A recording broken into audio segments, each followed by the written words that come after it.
বিসমিল্লাহির রহমানির রহিম। সকলকে স্বাগতম আমার ইউটিউব চ্যানেল বহুদূর থেকে। আজকে আমি চলে আসলাম শাহেনশাহ হজরত আকবর শাহ কেবলা কাবার রওজা পাকে। উনি মূলত আমাদের ফটিকছড়ি যে মাইজভান্ডার দরবার শরীফ রয়েছেন এবং মাইজভান্ডারি তরিকাতের মহান আহমদুল্লাহ শাহ মাইজভান্ডারি ওনার আদি বংশোদ্ভূত অন্যতম অলি। তিনি আমাদের পটিয়ার হাইটগাঁও ইউনিয়ন অবস্থিত, সেখানে কিন্তু ওনার রওজা পাক রয়েছেন।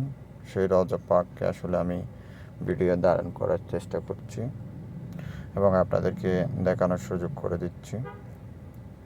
ওনার মাজার কিন্তু চট্টগ্রামের বেশ কয়েকটি জায়গায় থাকলেও আমরা কিন্তু যেটা খুঁজে পাই সেটা হচ্ছে এখানেই ওনার মাজার। আমরা যতটুকু মানুষের থেকে জানতে পেরেছি, ওনাকে এখানে শায়িত আছেন উনি।